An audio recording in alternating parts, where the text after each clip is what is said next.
Cheers to another goddamn new year.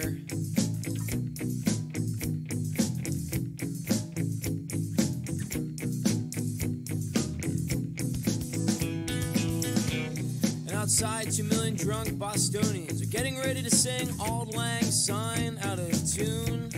I sit there in my easy chair, looking at the clouds, orange with celebration. I wonder if you're out there. Hey, the ice of Boston is muddy and reflects no light, day or night. And I slip on it every time.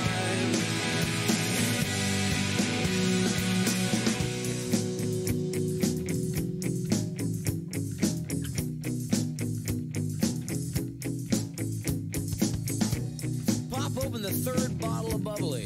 Yeah, and I take that bottle of champagne, go into the kitchen, stand in front of the kitchen window, and I take all my clothes off, take that bottle of champagne, and I pour it on my head, feel a cascade through my hair and across my chest, and the phone rings. And it's my mother. And she says, "Hi, honey, how's Boston?" And I stand there all alone on New Year's Eve, buck naked, drenched in champagne, looking at a bunch of strangers, looking at them, looking at me, looking at them, and I say, "Oh, fine, Mom. How's Washington? Hey, the ice of Boston is muddy and reflects no light, midday or night, and I slip on it every time." Hey, the ice of Boston is muddy and reflects no light, midday or night, and I slip on it every time, yeah.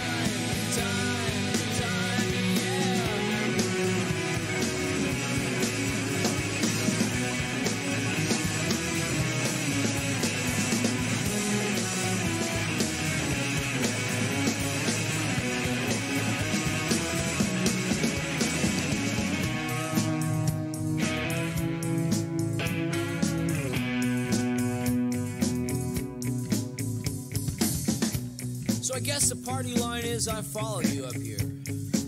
Well, I don't know about that. Mainly because knowing about that would involve knowing about some pathetic, ridiculous, and absolutely true things about myself. I'd rather not admit to right now. I woke up at 3 a.m. with the radio on, that Gladys Knight and the Pip song on, about how she'd rather live in his world with him than live in her own world alone. And I laid there, head spinning, trying to fall asleep, and I thought to myself, "Oh, Gladys, girl, I love you, but oh, get a life! Hey, the ice of Boston is muddy and reflects no light, midday or night, and I slip on it every time." Hey, the ice of Boston is muddy and reflects no light, midday or night, and I slip on it every time. Time, time, time. Time, time, time. Time, time, time. Time, time, time.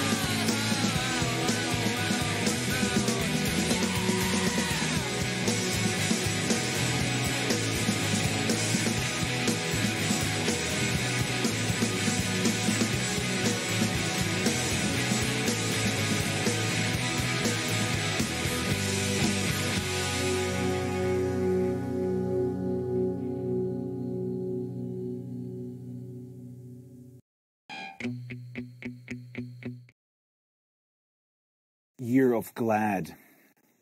I'm seated in an office surrounded by heads and bodies. My posture is consciously congruent to the shape of my hard chair. This is a cold room in university administration, wood-walled, Remington-hung, double-windowed, against the November heat, insulated from administrative sounds by the reception area outside, at which Uncle Charles, Mr. DeLint, and I were lately received. I am in here. 3 faces have resolved into place above summer weight sports coats and half Windsors across a polished pine conference table shiny with the spidered light of an Arizona noon. These are the three deans of admissions, academic affairs, athletic affairs. I do not know which face belongs to whom.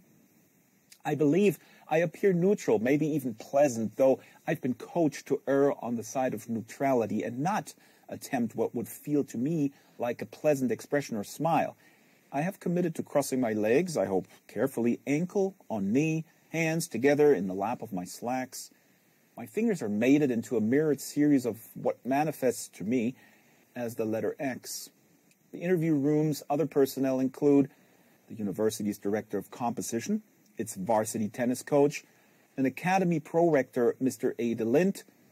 CT is beside me. The others sit, stand, and stand, respectively, at the periphery of my focus. The tennis coach jingles pocket change. There's something vaguely digestive about the room's odor.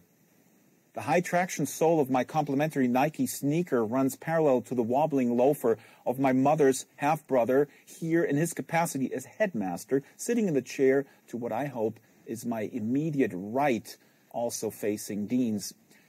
The Dean at left, a lean, yellowish man whose fixed smile nevertheless has the impermanent quality of something stamped into uncooperative material, is a personality type I've come lately to appreciate, the type who delays need of any response from me by relating my side of the story for me to me. Past a packet of computer sheets by the shaggy lion of a Dean at center, he is speaking more or less to these pages, smiling down. You are Harold Incandenza, 18, date of secondary school graduation approximately 1 month from now, attending the Enfield Tennis Academy, Enfield, Massachusetts, a boarding school where you reside. His reading glasses are rectangular, quart-shaped, the sidelines at top and bottom.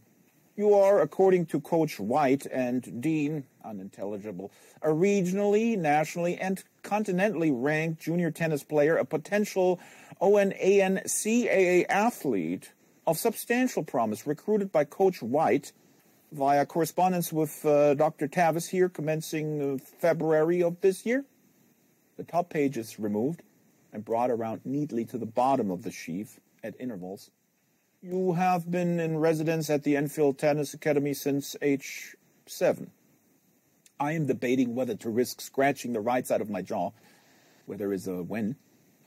Coach White informs our offices that he holds the Enfield Tennis Academy's program and achievements in high regard, that the University of Arizona tennis squad has profited from the prior matriculation of several former ETA alumni, one of whom was one Mr. Aubrey F. DeLint, who appears also to be with you here today. Coach White and his staff have given us... The yellow administrator's usage is on the whole undistinguished, though I have to admit he's made himself understood.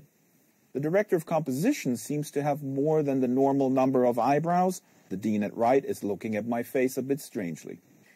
Uncle Charles is saying that though he can anticipate that the deans might be predisposed to weigh what he avers as coming from his possible appearance as a kind of cheerleader for ETA, he can assure the assembled deans that all this is true, and that the Academy has presently in residence no fewer than a third of the continent's top 30 juniors in age brackets all across the board, and that I here, who go by Hal, usually am right up here among the very cream. Right and center deans smile professionally. The heads of DeLint and the coach incline as the dean at left clears his throat. I believe that you could well make, even as a freshman, a real contribution to this university's varsity tennis program. We are pleased, he either says or reads, removing a page, that a competition of some major sort here has brought you down and given us the chance to sit down and chat together about your application and potential recruitment and matriculation in the scholarship. I've been asked to add that Hal is seated here, boys 18 and under singles, in the prestigious Whataburger Southwest Junior Invitational out at the Randolph Tennis Center, says what I infer is athletic affairs, his cocked head showing a freckled skull. Out at Randolph Park near the outstanding Elkhorn Marriott, CT inserts, a venue that the whole contingent's been vocal about finding absolutely top hole thus far, which, just so, Chuck, and that according to Chuck here, Hal has already justified his seed. He's reached the semifinals as of this morning's apparently impressive win, and that he'll be playing out at the center again tomorrow against the winner of a quarterfinal game tonight, and so will be playing tomorrow, I believe scheduled for 08:30. Try to get underway before the god-awful heat out there, though, of course, a dry heat, and has apparently already qualified for this winter's Continental Indoors up in Edmonton, Kirk tells me, cocking further to look up and left at the varsity coach, who smiles, teeth are radiant against a violent sunburn, which is something indeed. He smiles, looking at me. Did we get this all right, Hal? CT has crossed his arms casually. Their triceps flesh is webbed with mottle in the air-conditioned sunlight. You sure did, Bill. He smiles.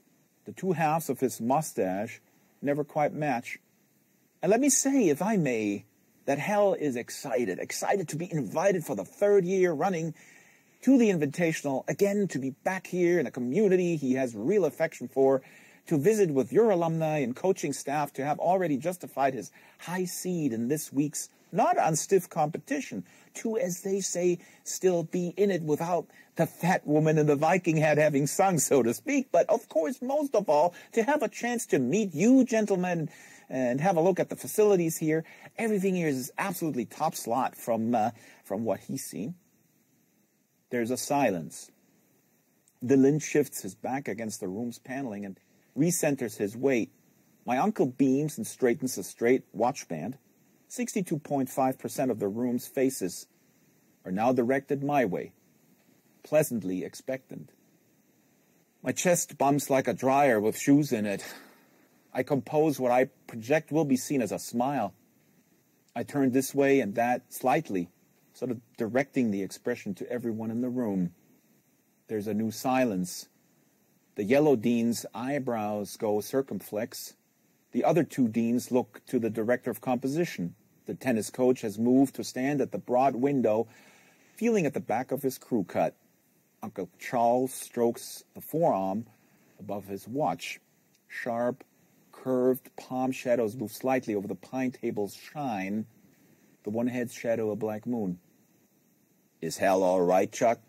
Athletic Affairs asks. Hal just seemed to, grimace. Is he in pain? Are you in pain, son? Ah, Hal's right as rain, smiles my uncle, soothing the air with a casual hand. Just a bit of a, let's call it maybe a facial tick, slightly. All that the adrenaline of being here on your impressive campus, justifying his seed so far without dropping a set, receiving that official written offer of not only waivers, but a living allowance from Coach White here on a Pac-10 letterhead, being ready in all probability to sign a national letter of intent right here and now this very day, he's indicated to me. CT looks to me, his look horribly mild. I do the safe thing, relaxing every muscle in my face, emptying out all expression. I stare carefully into the Caculian knot of the middle dean's necktie. My silent response to the expectant silence begins to affect the air of the room. The bits of dust and sport coat lint stirred around by the AC's vents dancing jaggedly in the slanted plane of window light, the air over the table like the sparkling space just above a fresh poured seltzer. The coach, in a slight accent, neither British nor Australian, is telling CT that the whole application interface process, while usually just a pleasant formality, is probably best accentuated by letting the applicant speak up for himself. Right and center deans have inclined together in soft conference, forming a kind of teepee of skin and hair. I presume it's probably facilitate that the tennis coach mistook for accentuate, though accelerate, while clunkier than facilitate, is from a phonetic perspective more sensible as a mistake. The dean, with the flat yellow face, has leaned forward, his lips drawn back from his teeth in what I see as concern. His hands come together on the conference's table surface. His own fingers look like they mate as my own 4X series dissolves, and I hold tight to the sides of my chair. We need candidly to chat in regards to potential problems with my application. They and I, he is beginning to say. He makes a reference to candor and its value. The issues my office faces with the application materials on file from you, Hal, involve some test scores. He glances down at the colorful sheet of standardized scores in the trench his arms had made.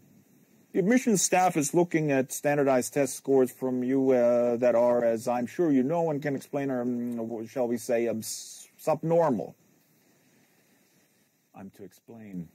It's clear that this is really pretty sincere. Yellow Dean at left is admissions, and surely the little Vierian figure at right is athletics. Then, because the facial creases of the shaggy middle Dean are now pursed in a kind of distance of front, and I'm eating something that makes me really appreciate the presence of whatever I'm drinking along with it look, that spells professionally academic reservations, an uncomplicated loyalty to standards then at center. My uncle looks to athletics as if puzzled. He shifts slightly in his chair. The incongruity between admissions hand and face color is almost wild. Verbal scores that are just quite a bit closer to 0 than we're comfortable with as against a secondary school transcript from the institution where both your mother and her brother are administrators. Reading directly out of the sheaf inside his arm's ellipse. That this past year has fallen off a bit, but by the word I mean fallen off to outstanding from 3 previous years, or frankly incredible. Off the charts. Most institutions do not even have grades of A with multiple pluses after it, says the director of composition, his expression impossible to interpret. This kind of, how shall I put it, incongruity, admission says, his expression frank and concerned. I've got to tell you, sends up a red flag of potential concern during the admissions process. We thus invite you to explain the appearance of incongruity, if not outright shenanigans. Students has a tiny piping voice that's absurd coming out of a face this big. Surely by incredible you meant very, very impressive as opposed to literally, quote, incredible, surely, says CT, seeming to watch the coach at the window massaging the back of his neck. The huge window gives out on nothing more than dazzling sunlight and cracked earth with heat shimmers over it. Then there is before us the matter of not the required 2 but 9 separate application essays, some of which of nearly monograph length, each without exception being different sheet. The objective various evaluators used was, quote,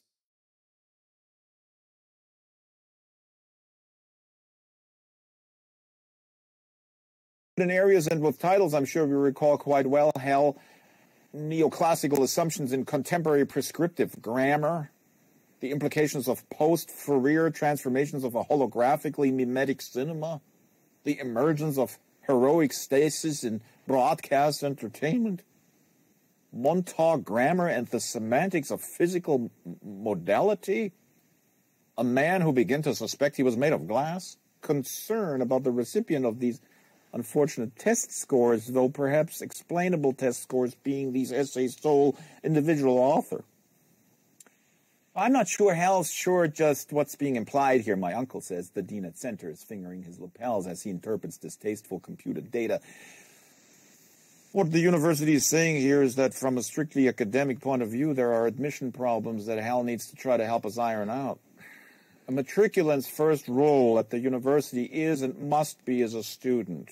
We couldn't admit a student we have reason to suspect can't cut the mustard, no matter how much of an asset he might be on the field. Dean Sawyer means the court, of course, Chuck. Athletic Affairs says, head severely cocked, so he's including the white person behind him in the address somehow. Not to mention ONA and CAA regulations and investigators always snuffling around for some sort of whiff of the smell of impropriety. The varsity tennis coach looks at his own watch. Assuming these board scores are accurate reflectors of true capacity in this case, Academic Affairs says, his high voice series and sawdust still looking at the file before him as if it were a plate of something bad. I'll tell you right now, my opinion is it wouldn't be fair. It wouldn't be fair to the other applicants. Wouldn't be fair to the university community. He looks at me. And it'd be especially unfair to Hal himself. Admitting a boy we see as simply an athletic asset would amount to just using that boy. We're under myriad scrutiny to make sure we're not using anybody. Your board results, son, indicate that we could be accused of using you. Panic at feeling misperceived is rising, and my chest bumps and thuds. I expend energy on remaining utterly silent in my chair, empty, my eyes two great pale zeros. People have promised to get me through this. Uncle CT, though, has the pincher looked of the cornered. His voice takes on an odd timbre then when he's cornered, as if he were shouting as he receded. Hell's grades at ETA, which is, I should stress, an academy, not simply my hardly need name, and based by him on the rigorous Oxbridge quadrivium trivium curricular model, a school fully staffed and equipped by a fully certified staff should show that my nephew here can cut just about any Pec-10 mustard that needs cutting. And that, the lint is moving toward the tennis coach who's shaking his head, would be able to see a distinct flavor of minor sport prejudice about this whole applicant himself speak out on his own behalf. Academic Affairs says very quietly, "This seems somehow impossible with you here, sir." Athletics smiles tiredly under a hand that massages the bridge of his nose. "Maybe you'd excuse us for a moment to wait outside, Chuck?" Coach White could accompany Mr. Tavis and his associate out to reception, the yellow dean says, smiling into my unfocused eyes. Led to believe this had all been ironed out in advance from the CT is saying as he and DeLinde are shown to the door. The tennis coach extends a hypertrophied arm. Athletics says, "We're all friends and colleagues here." This is not working out. It strikes me that exit signs would look to a native speaker of Latin like red lit signs that say, "He leaves." I would yield to the urge to bolt for the door ahead of them if I could know that bolting for the door is what the men in this room would see. The lint is murmuring something to the tennis coach, sounds of keyboards, phone consoles as the door is briefly opened, then firmly shut. I'm alone among administrative heads. "Offense intended to anyone," Athletic Affairs is saying, his sport coat and his necktie insigniated in tiny print, "beyond just physical abilities out here in play, which, believe me, we respect. We want, believe me. Question about it, we wouldn't be so anxious to chat with you directly, see? We've known in processing several prior applications through Coach White's office that the Enfield School is operated, however, impressively by close relations of first your brother." Well, I can still remember the way White's predecessor, Maury Clampkin, wooed that kid so that grades objectivity can be all too easily called into question.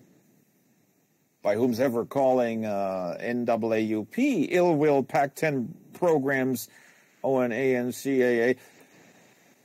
The essays are old ones, yes, but they are mine, de moi. But they are, yes, old, not quite on the application's instructed subject of most meaningful educational experience ever. If I'd done you one from the last year, it would look to you like some sort of infant's random stabs on a keyboard, and to you, who use whomsoever as a subject.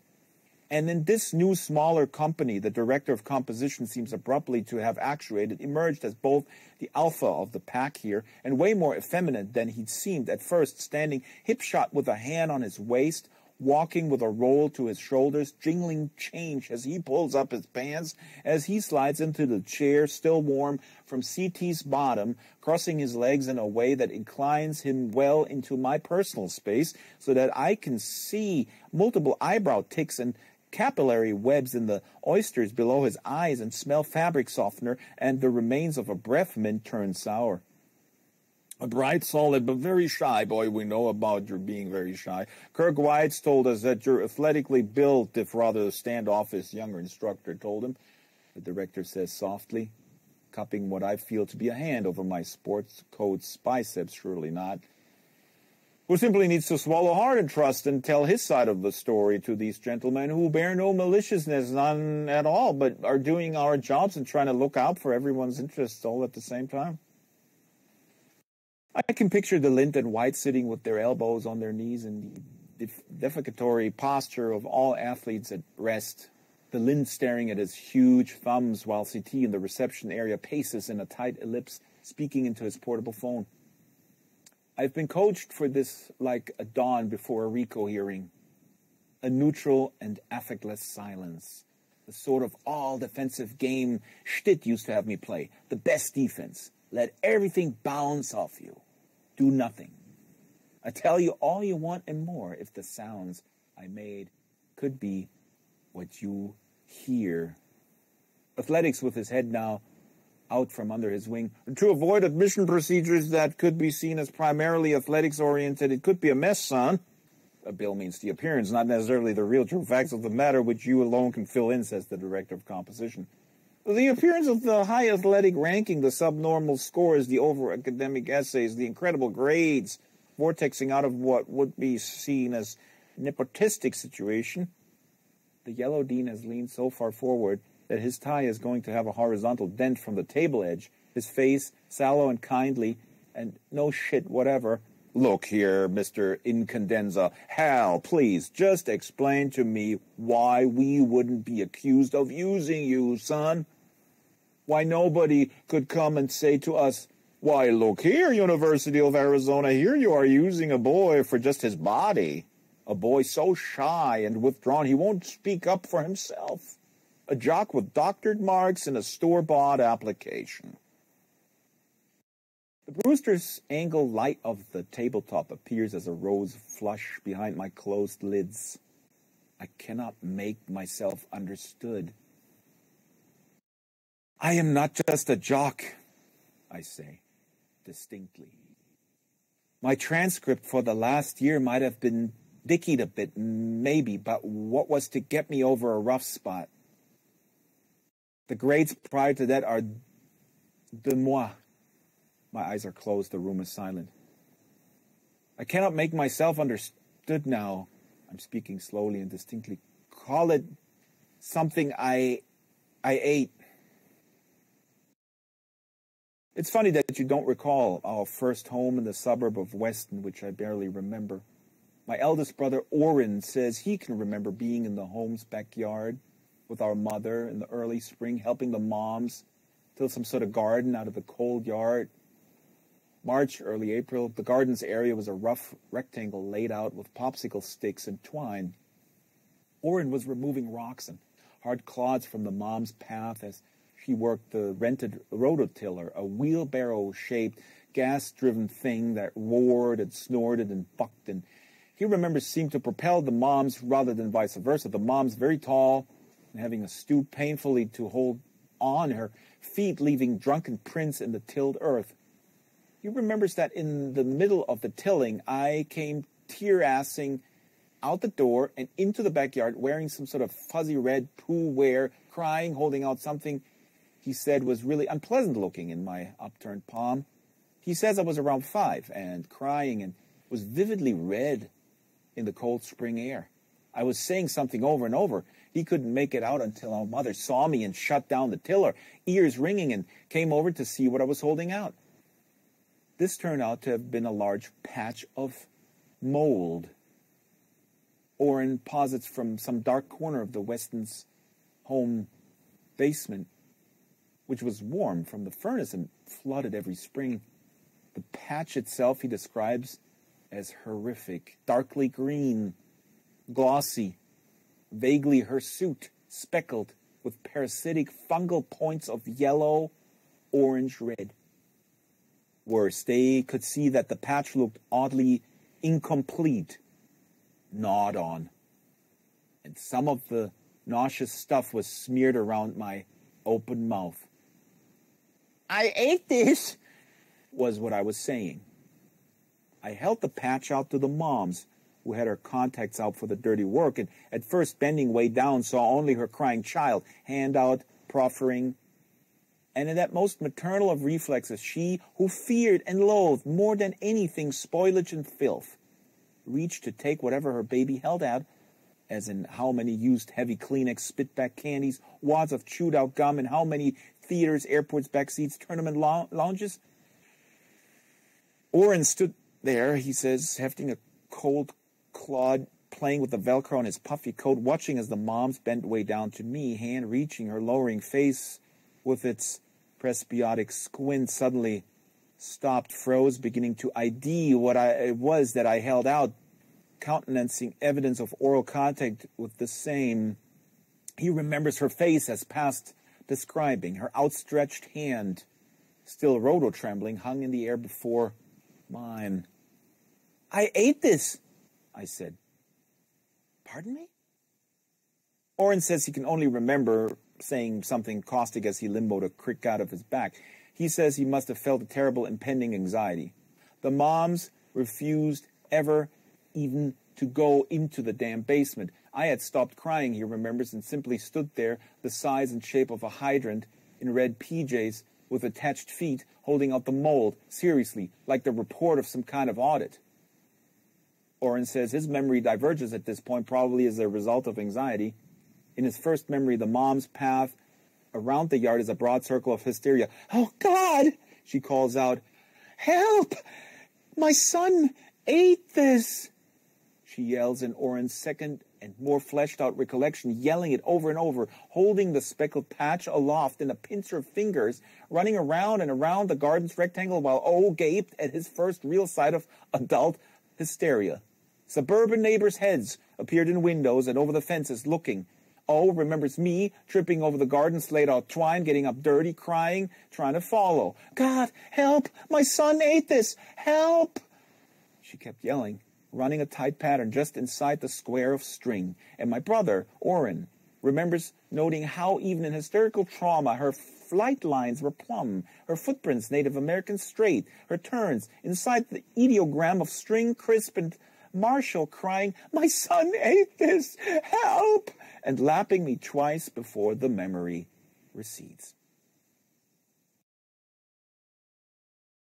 My application is not bought, I'm telling them, calling into the darkness of the red cave that opens out before closed eyes.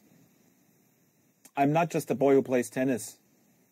I have an intricate history, experiences, feelings. I am complex. I read, I say. I study and read. I bet I've read everything you've read. Don't think I haven't. I consume libraries. I wear out spines and rum drives. I do things like get in a taxi and say, "the library," and step on it. My instincts concerning syntax and mechanics are better than your own, I can tell, with due respect. But it transcends the mechanics. I'm not a machine. I feel and believe. I have opinions. Some of them are interesting. I could, if you'd let me, talk and talk. Let's talk about anything. I believe the influence of Kierkegaard on Camus is underestimated. I believe Denis Gabor may very well have been the Antichrist. I believe Hobbes is just Rousseau in a dark mirror. I believe with Hegel that transcendence is absorption. I could interface you guys right under the table, I say. I'm not just a creatus, manufactured, conditioned, bred for a function. I open my eyes. Please, don't think I don't care. I look out. Directed my way is horror. I rise from the chair. I see jowls sagging, eyebrows high on trembling foreheads, cheeks bright white. The chair recedes below me. "Sweet Mother of Christ," the director says. "I'm fine," I tell them, standing. From the yellow dean's expression, there's a brutal wind blowing my direction. Academic's face has gone instantly old. 80 eyes have become blank discs that stare at whatever they see. "Good God," whispers Athletics. "Please don't worry," I say. "I can explain." I soothe the air with a casual hand. Both my arms are pinioned from behind by the director of composition, who wrestles me roughly down on me with all his weight. I taste floor. "What's wrong?" I say. "Nothing is wrong." "It's all right. I'm here." The director is calling into my ear. "Get help!" cries a dean. My forehead is pressed into parquet I never knew could be so cold. I'm arrested. I try to be perceived as limp and pliable. My face is mashed flat. Composition's weight makes it hard to breathe. "Try to listen," I say, muffled by the floor. "What in God's name are those?" One dean cries shrilly. Those sounds." There are clicks of a phone console's buttons, shoes, heels moving, pivoting, a sheaf of flimsy pages falling. God, help!" The The door space opens at the left periphery. A wedge of halogen hall light, white sneakers, and a scuffed nun bush. Let him up. That's the lint.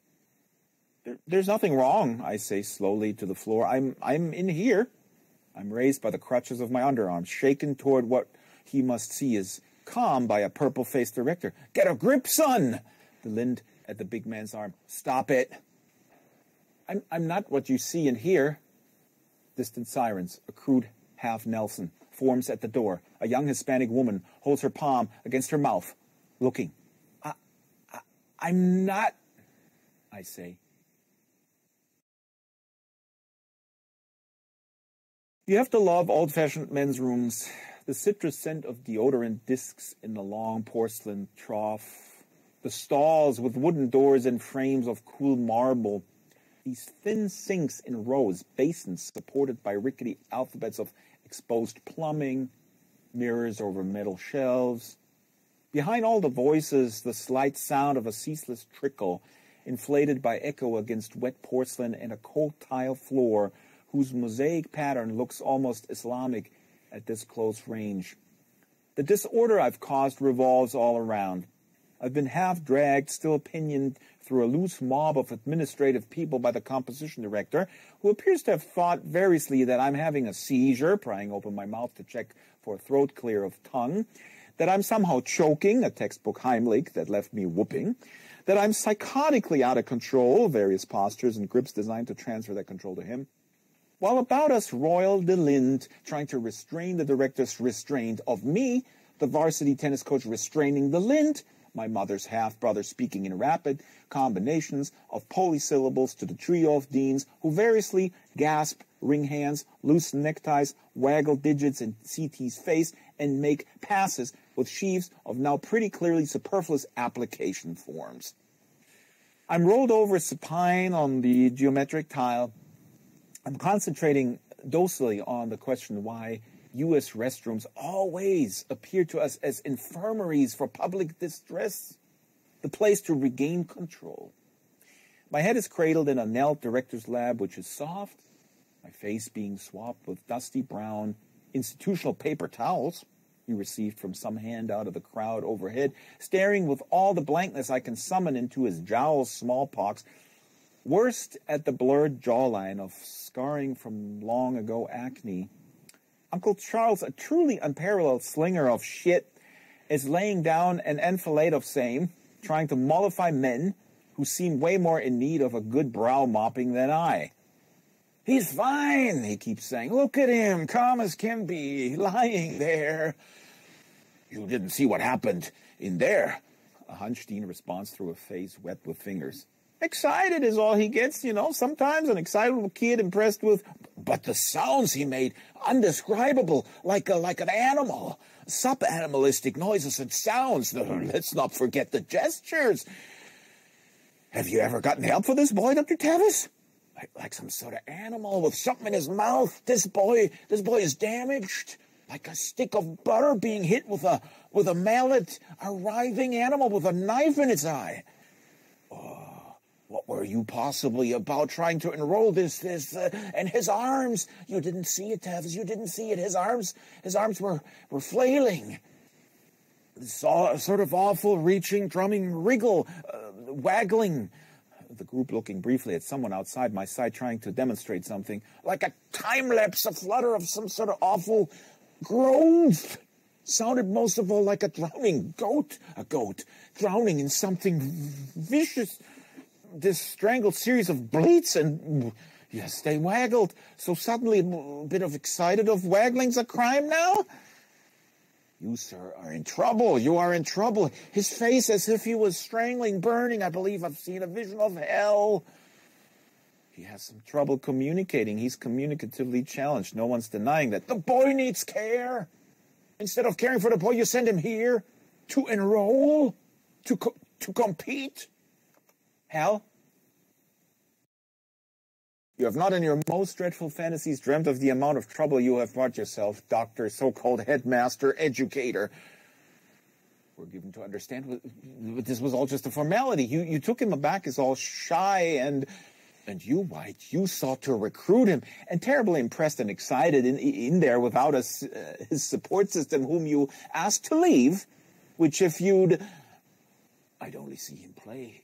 On court, he's gorgeous, possibly a genius. We had no idea that the brother's in the bloody NFL, for God's sake. He's a top player. We thought with Southwest roots, his stats were off the chart. We watched him through the whole Whataburger last fall. Not a waggle or a noise. We were watching ballet out there, ballet. A mate remarked after... Damn right, you were watching ballet out there, White. The boy is a balletic athlete, a player. Some kind of athletic savant, then. Balletic compensation for deep problems, for which you, sir, you chose to disguise by muscling the boy in there. An expensive pair of Brazilian espadrilles goes by on the left and enters a stall, and the espadrilles come around and face me. The urinal trickles behind the voices, small echoes. Perhaps we'll just be on our way, CT is saying. The integrity of my sleep has been forever compromised, sir. Think you could pass off a damaged applicant, fabricate credentials, huh? Shunt him through a kangaroo interview, and inject him into all the rigors of college life? Hell here functions, you ass. Given a supportive situation, he's fine when he's by himself. Yes, he does have some trouble with excitability in conversation. Did you once hear him try to deny that? We witnessed something only marginal mammalian in there, sir. Like hell, have a look. How's the excitable little guy doing down here? Aubrey, does it look to you? You, sir, are quite possibly ill. This affair is not concluded. What ambulance? Don't you guys listen? I'm telling you, there's hell. Dope him up, seek to act as his mouthpiece, muscling, and now he lies there, catatonic, staring. The crackle of Delin's knees. Hell. Inflate his publicly in any distorted way the Academy has distinguished alumni, litigators at counsel. Hell here is provably competent. Credentials out the bazoo, Bill. The boy reads like a vacuum. He digests things. I simply lie there, listening, smelling the paper towel, watching an espadrille pivot. There's more to life than sitting there interfacing. It might be a newsflash to you. And who could not love that special and leonine roar of a public toilet? Not for nothing did Oren say that people outdoors down there just scuttle in vectors from air conditioning to air conditioning. The sun is a hammer. I can feel one side of my face start to cook. The blue sky is glossy and fat with heat. A few thin cirri sheared to blown strands like hair at the rims. The traffic is nothing like Boston.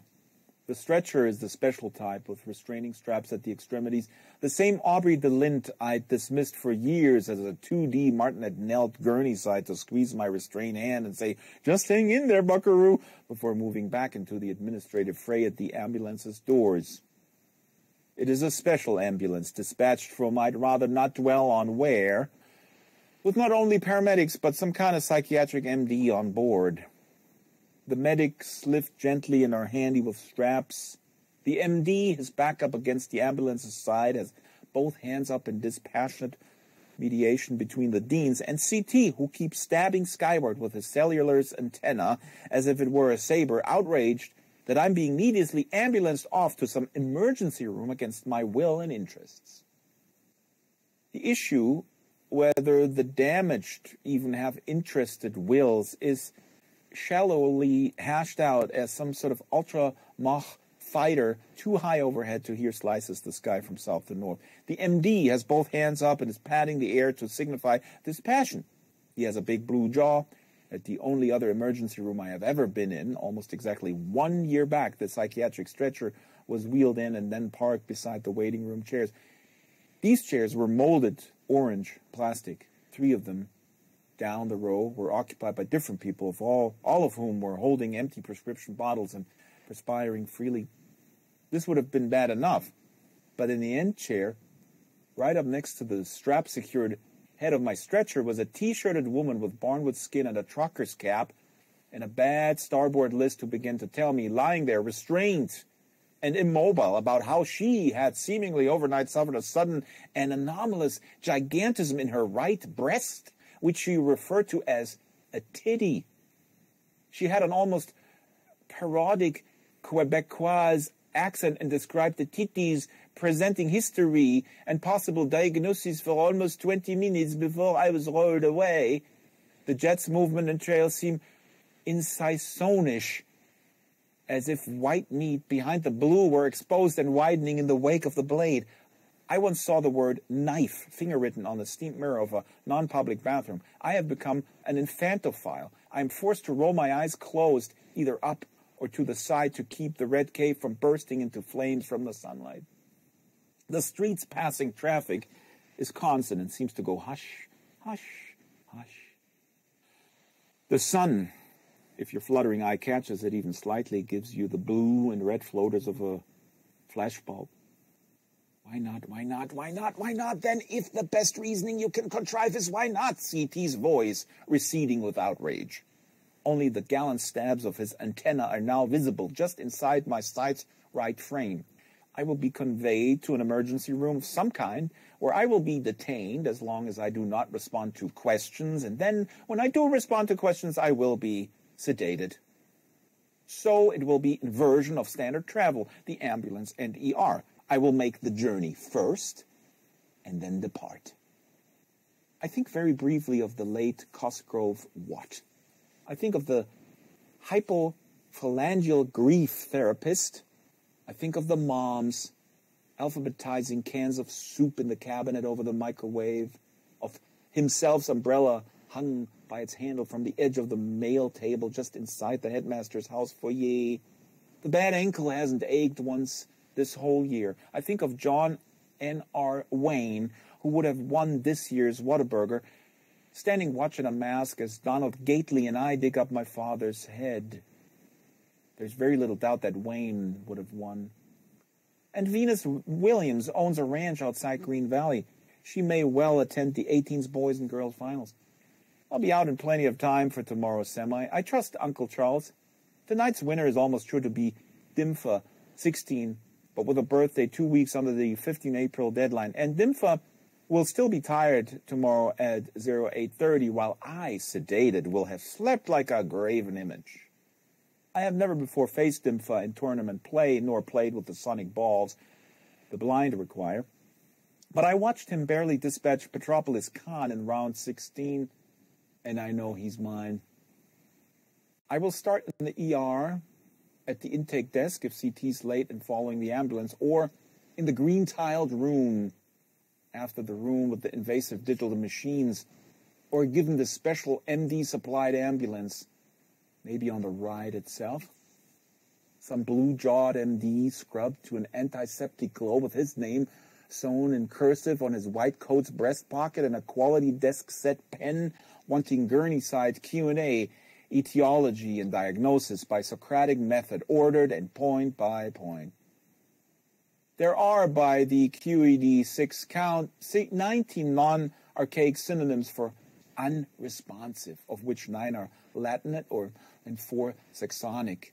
I will play either Stice or Polip in Sunday's final, maybe in front of Venus Williams. It will be someone blue-collar and unlicensed, though, inevitably. A nurse's aide with quick-bit nails, a hospital security guy, a tired Cuban orderly who addresses me as "you," who will, looking down, in the middle of some kind of bustle task, catch what he sees as my eye and ask, "So, yo, then, man, what's your story?"